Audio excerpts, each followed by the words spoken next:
অবসরকালে নানাবিধ বঞ্চনা উপেক্ষার বিরুদ্ধে নিরলস লড়াইয়ের বার্তা দেওয়ার পাশাপাশি বেকারদের কাজে সুনিশ্চিতকরণ সহ রাজ্য ও কেন্দ্রীয় সরকারের অর্থনৈতিক সামাজিক সংস্কৃতির ওপর সীমাহীন আক্রমণের বিরুদ্ধে রুখে দাঁড়ানো এবং গণতন্ত্র রক্ষায় ঐক্যবদ্ধভাবে আন্দোলনে সামিল হওয়ার শপথ নিয়ে হলো পশ্চিমবঙ্গ রাজ্য সরকারি পেনশনার্স সমিতি কোচবিহার জেলা বার্ষিক সাধারণ সভা। রবিবার কোচবিহার কর্মচারী ভবনে এই সাধারণ সভার উদ্বোধন করেন রাজ্য কোঅর্ডিনেশন কমিটির কোচবিহার জেলা সম্পাদক ধীরজ কুমার রায়। এই সাধারণ সভায় উপস্থিত ছিলেন সংগঠনের কেন্দ্রীয় নেতৃত্ব অরুণা ঘোষ, ছবিকাটা হালদার, 12 জুলাই কমিটির কোচবিহার জেলার অন্যতম যুগ্ম আহ্বায়ক আশিস গোস্বামী, সংগঠনের কোচবিহার জেলা সম্পাদক জগজ্যোতি বর্মা প্রমুখ। এই সাধারণ সভায় উপস্থিত ছিলেন 165 জন প্রতিনিধি। সাধারণ সভায় সম্পাদকীয় প্রতিবেদন উত্থাপন করেন দেবেশ নাগ।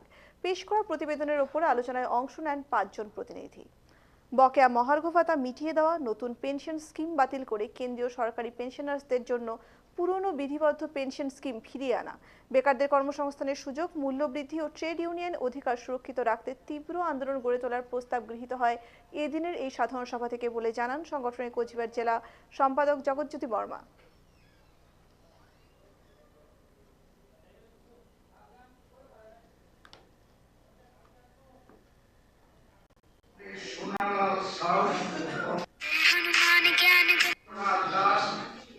আজকে সাধারণ সভা পালন করছেন। হ্যাঁ, আমরা আজকে পশ্চিমবঙ্গ রাজ্য সরকারি পেনশনার্স সমিতি কোচবিহার জেলা শাখার বার্ষিক সাধারণ সভা অনুষ্ঠিত করছি। এই বার্ষিক সাধারণ সভা আজকে আমাদের প্রায় 1.5 শতাধিক কর্মীরা এসেছেন এই বার্ষিক সাধারণ সভাকে সফল করার জন্য। আমরা মূলত এই বার্ষিক সাধারণ সভা করছি পেনশনার্সরা যারা রয়েছে, আমাদের পারিবারিক পেনশনার্সরাও আমাদের সংগঠনের মধ্যে রয়েছেন। আমাদের জেলায় প্রায় আমরা 4000 সদস্য রয়েছে। আমরা তাদেরকে নিয়েই আজকে এই বার্ষিক সাধারণ সভা অনুষ্ঠিত করছি। এবং আমাদের এখানে আমাদের সংগঠন, আমরা মূলত একটা সামাজিক সংগঠন, সামাজিক দায় আমরা প্রতিপালন করি। আমাদের কেন্দ্রীয়ভাবে একটা বৃদ্ধাশ্রম রয়েছে, বৃদ্ধাশ্রম পরিচালনা করি। সেই সঙ্গে আমরা বৃক্ষরোপণের কর্মসূচি, সাক্ষরতার কর্মসূচি সহ সাংস্কৃতিক অনুষ্ঠান, এ ধরনের সামাজিক কর্মসূচি আমরা প্রতিপালন করে থাকি। সেই সঙ্গে আমাদের কিছু পেনশনার্স হিসাবে সরকারের সঙ্গে কিছু বোঝাপড়ার প্রশ্ন থেকে যায়। আমাদের পেনশনটাকে রক্ষা করার প্রশ্ন, পেনশনকে বৃদ্ধি করার প্রশ্ন।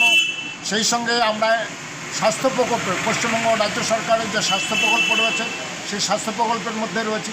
সেই স্বাস্থ্য প্রকল্পের মধ্যে যে জটিলতা রয়েছে বা তার সুযোগ সুবিধা বৃদ্ধির দাবিও আমাদের সামনে রয়েছে, যে কারণে কিছুটা আমরা ট্রেড ইউনিয়ন ক্যারেক্টারও বহন করি। ট্রেড ইউনিয়ন দাবি দাবা আমরা রাখি। রাজ্য সরকারের যে নিয়োগ নেই, নিয়োগ নিয়েও আমাদের প্রশ্ন রয়েছেন। কারণ কর্মচারী নিয়োগ হলে সেই কর্মচারী অবসর গ্রহণ করার পরেই আমাদের সংগঠনে তারা অন্তর্ভুক্ত হবেন। সাপ্লাই লাইন যদি বন্ধ থাকে তাহলে আমাদের সংগঠনটাও শুকিয়ে যেতে পারে। যে কারণে আমরা কর্মচারী নিয়োগের কথা বলি, বেকারদের চাকরির কথা বলি। বেকার যুবক যুবতীরা যাতে চাকরি পায়। রাজ্যে প্রায় লক্ষাধিক, প্রায় 7 লক্ষ পদ, শূন্য পদ রয়েছে। এই পদ যদি পূরণ হতে পারে তাহলে বেকারদের যেমন চাকরি হতে পারে, সেই সঙ্গে প্রশাসনের সুষ্ঠু কাজের ব্যবস্থা হতে পারে, জনগণ তার পরিষেবা পেতে পারে। আজকে সাধারণ